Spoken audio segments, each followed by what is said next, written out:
India's clean energy transition must not only be ambitious, but also financially sound and socially inclusive. For the session on Energy 2030, making India's clean revolution bankable and inclusive, please welcome on stage Vaishali Nigam Sinha, co-founder and chairperson of sustainability at decarbonization solutions provider Renew. Welcome, Vaishali.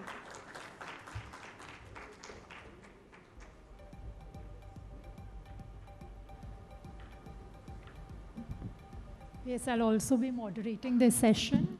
Hi Vaishali. In the earlier sessions, we spoke of solar and, as a co-founder of a decarbonization company yourself, how do you view, where are we with respect to our renewable energy goals, by 2030, and do you think we can achieve them? Yeah, hi. First of all, thank you for having me here. It's a full house, and in a session like this, it's always encouraging to see that. So just a couple of points. We are right. Well, a couple of very hot buttons here have been the elections, UP elections, of course, and globally, of course, in Brazil, we have the COP going on.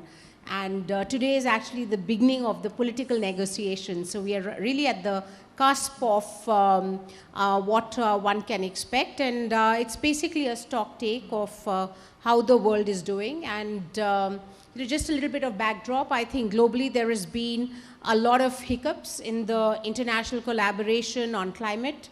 But one thing is clear, that somebody had to step up.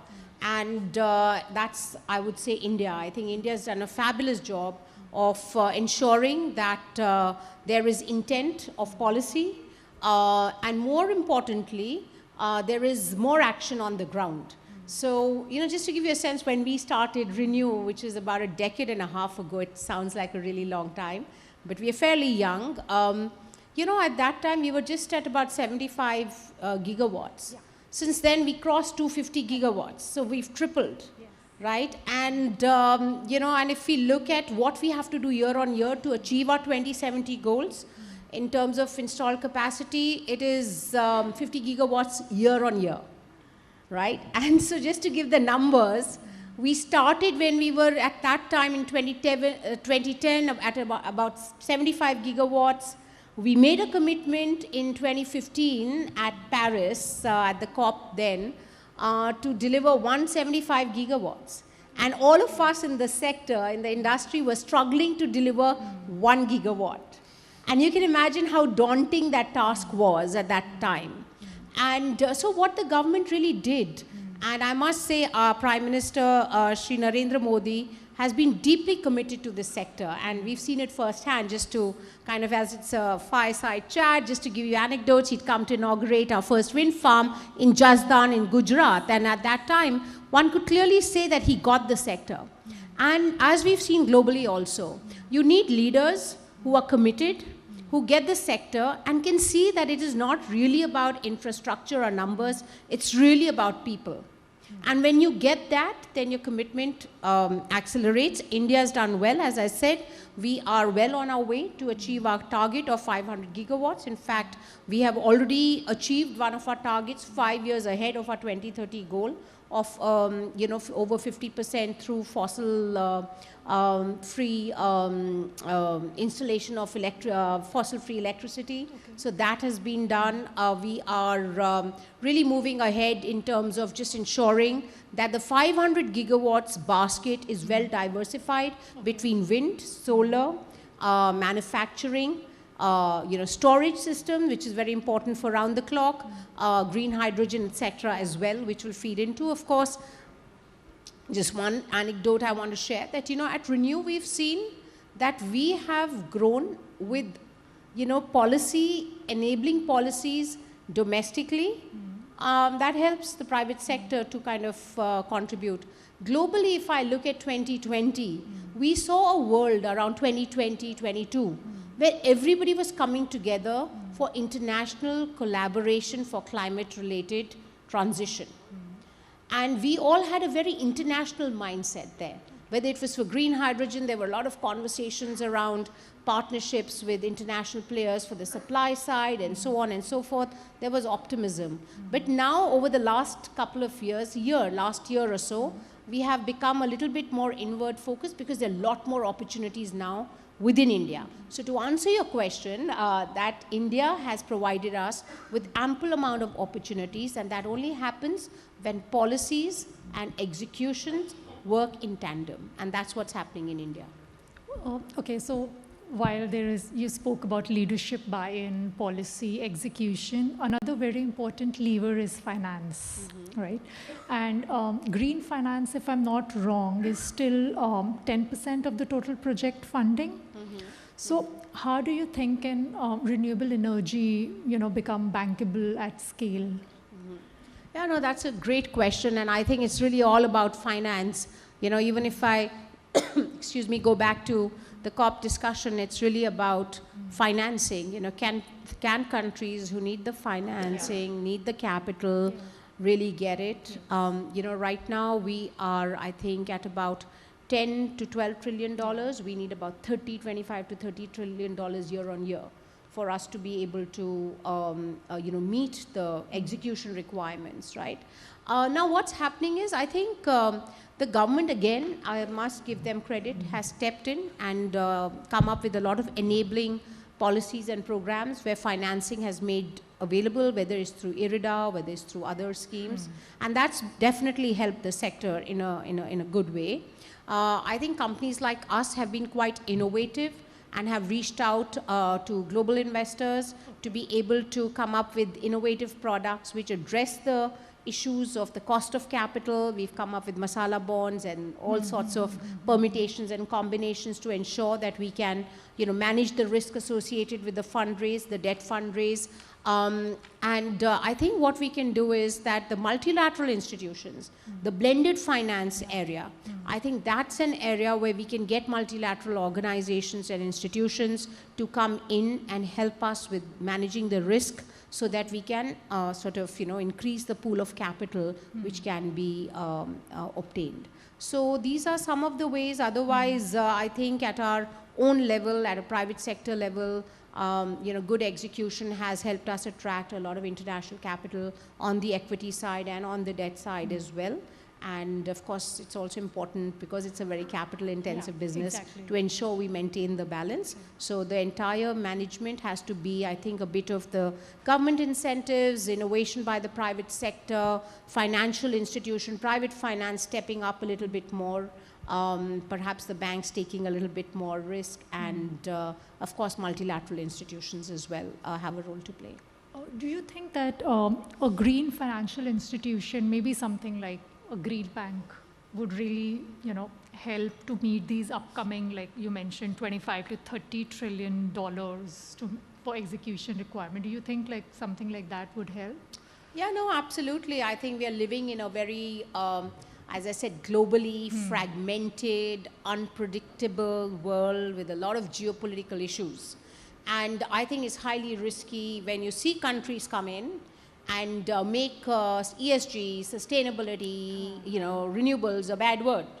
And you come up with innovations like green coal and so on and so forth, which is beyond comprehension, I think. So I feel that an institution which is focused on helping the sector and fund the sector and work on innovations which will enable the risk management associated with the, raising finance for the renewable energy sector. And broadly, the space at large will definitely be of use. And I think it should be headquartered in a country like India, because really the action is happening here. We are the third fastest growing renewable energy I guess, country committed to renewables. And so I guess we, where the problems are, there you find the solutions, and hence an institution like that will be useful to have. And what do you think about, carbon markets is up and coming in the country, so is green bonds. But do you think that they are sufficiently liquid and transparent to even attract global investors? Yeah. No, so, I won't use the word sufficient. I think, in the last COP, a lot of work has been done on clarity of for carbon markets. Even at the COP, we are seeing that, the kind of universal language for financing is adopted by countries. I think there was a huge initiative which has been adopted by many countries.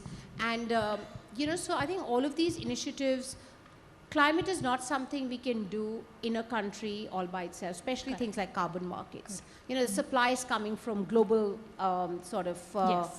players and stakeholders, and solutions are being provided in different parts of the world. Often, many of the solutions are being provided in developing economies and so on and so forth. So I think going back to the idea, we do need a uniform code of financing to make it easy to understand, manage the risk, and to make all of these products comparable so that products can be understood and used. Otherwise, it gets too complicated. Okay, so like a global benchmarks, thresholds. Yeah, exactly. Okay, and when it comes to, like leveraging pension, insurance, sovereign wealth funds for clean infrastructure, what regulatory reforms do you think are required to really accelerate their adoption? Right. Sure. So if you look at pension funds, etc., globally, if you look at them, and if you look at Renew, we've had investments. CPPIB is an investor in Renew, which is one of the largest pension funds. We have ADIA, which is also, a sovereign financial institution. So there is a lot of activity globally, and if I look at Renew itself, we've had investment from JERA, which is in Japan, CPPIB in the western part of the world, and of course ADIA in the Middle East, and then IFC, etc. So ADB, sorry, and so there is really a lot of interest by these institutions. I think it's also a reflection of the interest and the momentum the countries have built, which is also leading some of these institutions to take the plunge. And I think a lot of capital is flowing to India because I think these institutions are seeing the enabling environment as far as the policy framework is concerned. They are seeing a lot of execution and us being able to triple our performance over the last decade or so. And, the 50 gigawatts is year on year is quite a reality. We are already touching 40 gigawatts this year on year, as far as the capacity is concerned. And these are all, I would say, golden nuggets for investors, when they see action on the ground, efficiencies, innovation. I think capital flows automatically, whether it is sovereign, whether it is multilateral, or whether it's private capital. Interesting. But having said, we are talking about finance policy, but when it comes to, India still has a very large number of communities that are dependent on coal and thermal energy. So when we are talking about energy transition, what does a just transition look like to you? I know that's a great question, and I think India often gets stumped globally on this question, and I feel there's no reason for us to get stumped, because I think what we really have to look at is India's renewable energy trajectory. It has been stellar and outstanding. Yes. Okay, I don't think any other country in the world has tripled, on various fronts. I think the fact that we set up SECI, which is an agency which literally drove our trajectory from a transparency point of view, coordination point of view, getting things done, execution, ease of just growing the sector has been tremendous. So it's a reality. Our country has to ensure, and not only our country, but even countries in Africa, that energy security is a priority. Right. For us, right? And we cannot trade that with whether it's renewables or anything else. But the fact is, we are growing renewables at an exponential pace. We are going to be meeting our targets. 2030 targets, I think, will be met by India.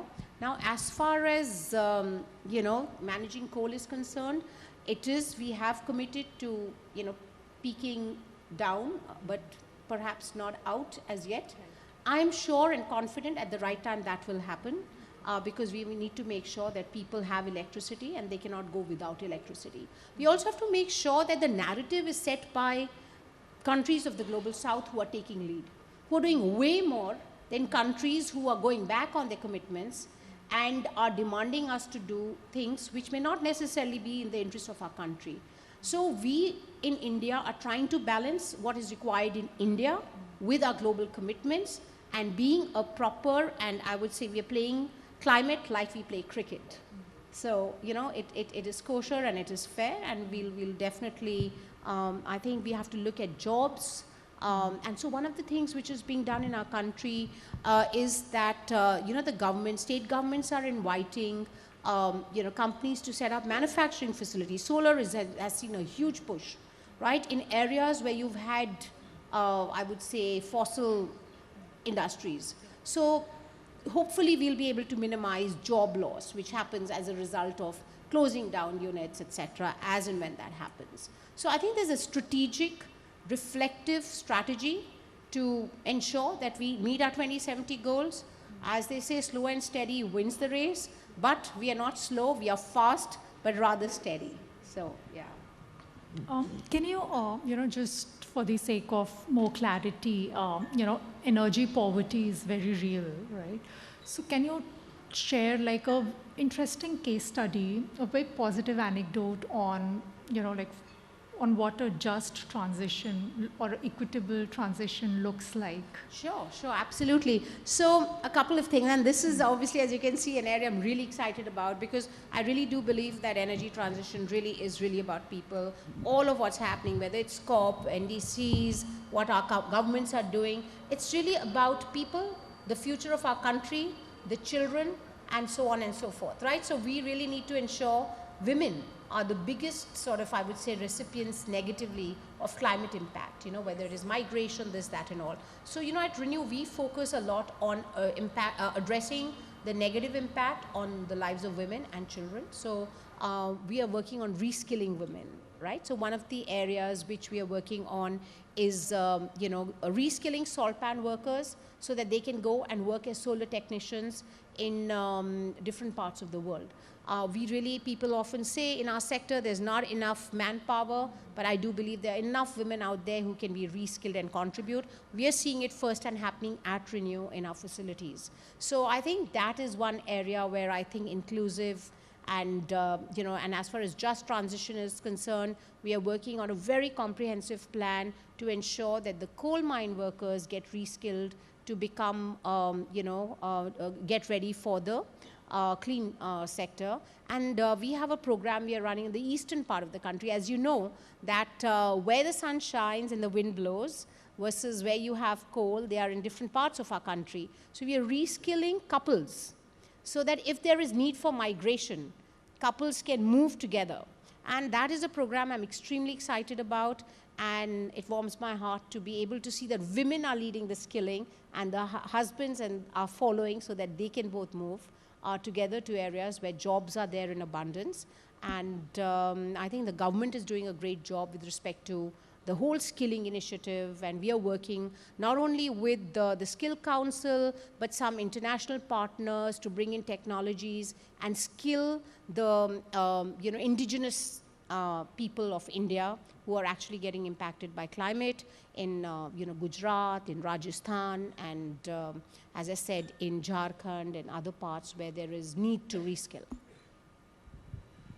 I would want to focus the last part of the conversation on ESG. I mean, that's like the biggest buzzword. But is it the buzzword? Because a lot of times with ESG that we have seen that it's become, sometimes, I mean, I hear that it's become too compliance driven when it should be, I mean, the whole idea is it should be outcomes driven, right?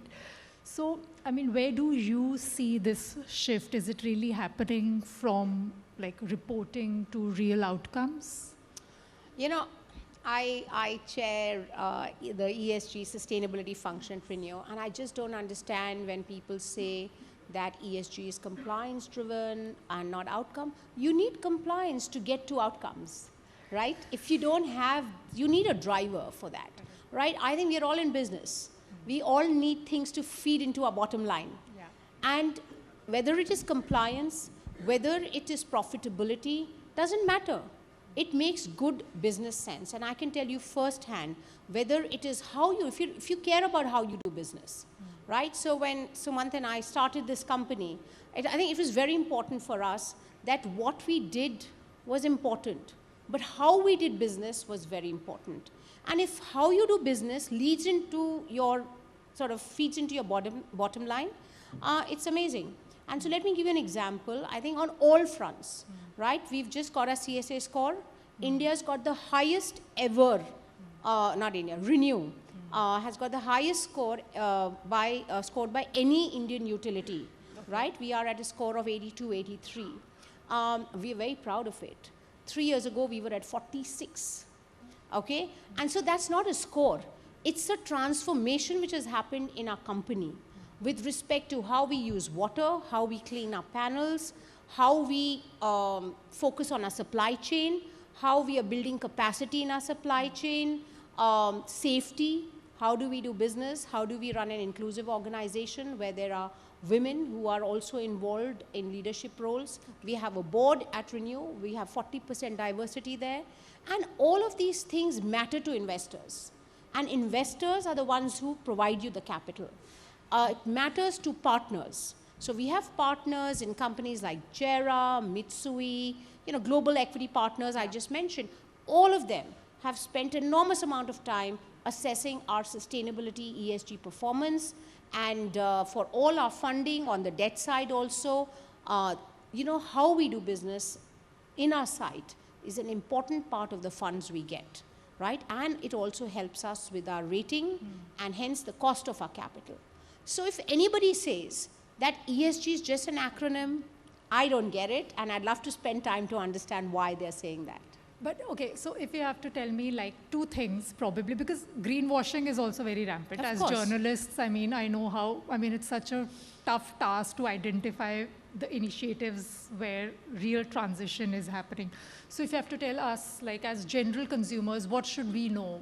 How is real transition different from greenwashing? What would those 2 or 3 things to watch out for would be? Sure, no, and see, at the end of the day, I think, if there is some amount of greenwashing, it depends on which sector you are, and it's more in others. We have no reason to do greenwashing because, we are an infra company, we don't have consumers. It really feeds into our two requirements, capital, partnerships, and this is driving that. So it's pretty slam dunk. I believe that companies, like IKEA as an example, if I could take globally, when they know their customers care about how they do business, I don't think they will do greenwashing. There could be some marketing enhancements, but I think how they do business, how they produce products, all of that is driven by an inherent way of doing things, right? And yes, of course, we have to be mindful. I can't, kind of say that if nobody will be doing greenwashing. Perhaps there are going to be, but there is a business case for ESG. There is a business case for sustainability.